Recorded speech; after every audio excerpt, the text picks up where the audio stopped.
be able to do a video at a later time. Are there other announcements that people might have that would benefit the community? Yeah, just Yes. be sure to mention the coffee hour. Be sure to mention the coffee hour. In some places, legendary. We're not sure exactly. This is another thing we're doing as a semi-experiment. This is the second Sunday that we've had what we're calling a potluck coffee. It's kind of like a potluck lunch, but slimmed down. So various people have brought various things, little bits of here and there. No one item is supposed to satisfy everybody's appetite, but if enough people contributed, you will not go away hungry and unnourished. So that'll be after the service.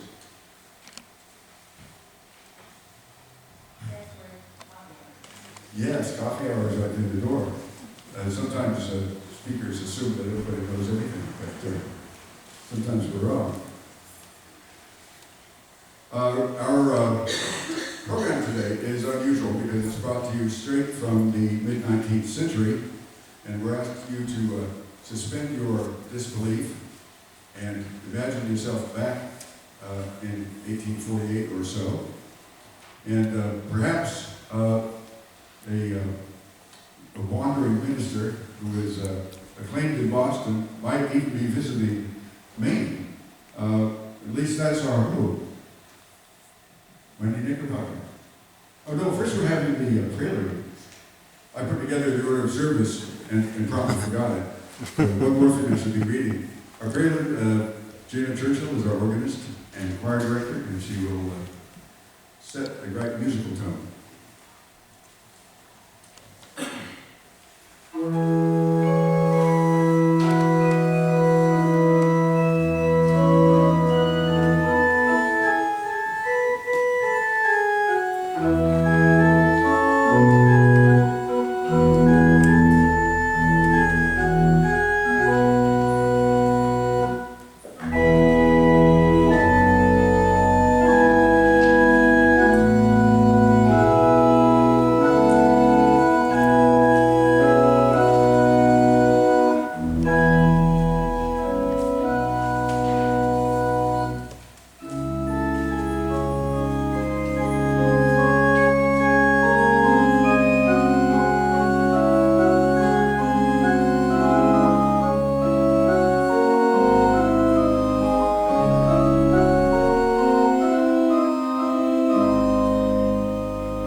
will not need much introduction from me.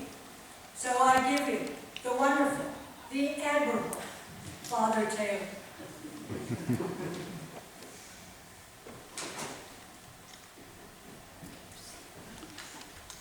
Praise the Lord. That's my text today. It's somewhere between these two covers. I can't tell you exactly where. But it's a short text, and you can find it. I've been too busy all day long praising the Lord and taking Him in, along with the beauty of your coves and woods here, to leave me time to find it for you. But that's it. Praise the Lord. Hold on to it. Praise the Lord. Now, some of you here may be acquainted with the history, character, and virtues of Dr. Thaddeus Harris of Dorchester. So well known for his happy faculty for performing the marriage ceremony. He had a peculiarly graceful and pleasing manner in that important art of making two beings completely one.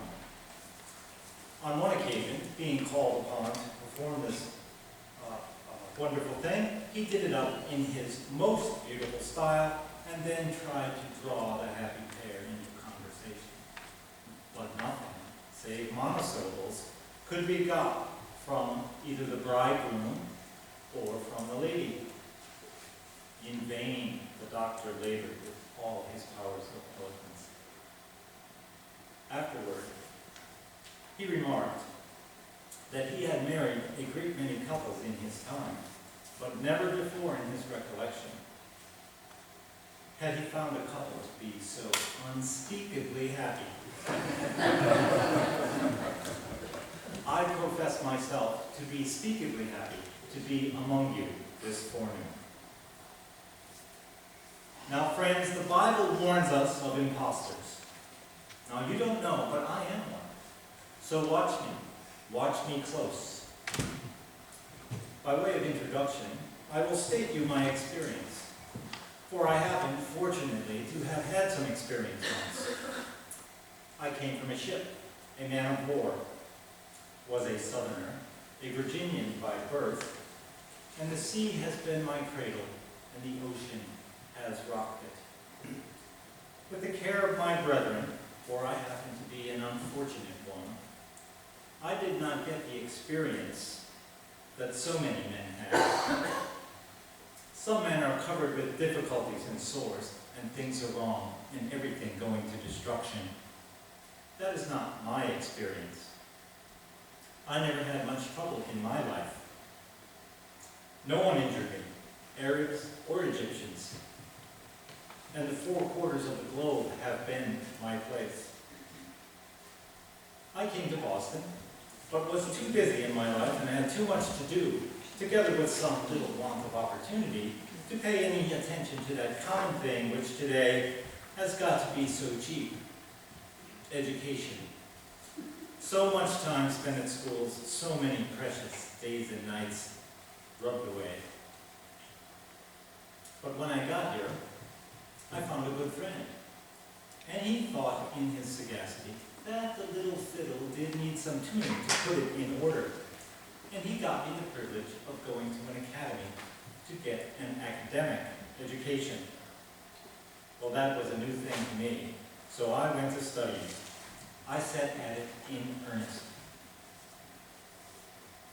I devoted 20 hours of 24 to study. I slept but 2, and I spent 2 hours devoted to the other concerns of life that keep the blood moving. I spent 3 long, tedious months getting my education. I even had a little book which had some languages in it, and which I got to liking. At the close of the 3 months, there seemed to be a little trouble in the gallery, and it became necessary that I should wander out a little and take some air. 2 years ago, I went back to the school, expecting to find my books and the boys and girls. When I got there, the academy was gone, and they had built another, and that too was gone. and another had been built. And there was some talk of that one's going. It had been just 40 years from the time I went to the time I returned to that academy, and I think it natural for these things to remain in the mind. Of course, I had nothing else in my mind but to meet my own classmates. And I arrived there in after those 40 years to see the old place again. The news got out. Some of my schoolmates and classmates got the news, and they came to meet me. They came together, but bless me, what a disappointment. They came gray-headed, if they had any hair at all. They came, some of them, toothless and wrinkled. I hadn't the least idea of them. And they said, "How do you do?" And I said, "Who are you?" I didn't come to see you. I came to meet the boys and girls. For mercy's sake, I don't look as old as this. Oh, it is true that today I cannot go to my people and travel as I once could. Then I cared not for storms or fatigue. I knew little about it. Not a day, year in, year out, but I was able to go. Nothing shook me. But never mind. I got my lot of experience and must cleave unto it. And now I've got to the end of the history of my remarkable travels up the hill of science. My life today is very much like that of a bear climbing a greased pole. I have my study and my books, and I often open them. But by the time I open one, my doorbell will ring, and I will go down, hear some long yarn, and then bow the interrupter out as gracefully as possible, and return to my books. But by the time one is fairly open, the doorbell jingles again, and down I go, scratching my head, often not a little out of humor, and thus my life is spent, going from my study to the door, and the door to my study. You may ask me why I am not called Dr. Taylor, why they did not make me a doctor of divinity. I suppose it is because my divinity never needed doctoring. But brethren, my nominative has lost track of its verb and can't find it. But we're bound for the kingdom of heaven all the same. I have my own creed, deep-rooted, yea, to the depths of my soul's fathoming line. I think for myself. No man shall think for me, and every man shall have that same liberty I enjoy. I will take care of my own creed. Depend on it. And I hope every other man will make me respect his. Society is a large moral institution, and I believe we are improving creatures. I believe much in the innate purity and virtue of the human soul. I believe it is very difficult for a man to walk so far from God that God has no property in him. I believe the gospel is sent to redeem the fallen and bring the wandering home to him.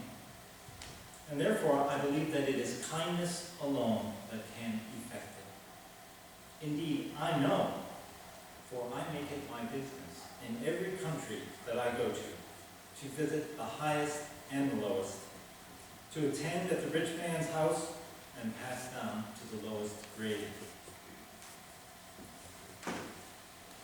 I make it my business to seek the haunts of vice and misery, for I would go to the very mouth of the port of perdition for knowledge, leaving myself room to wear my ship around and back out of the Gulf, of course.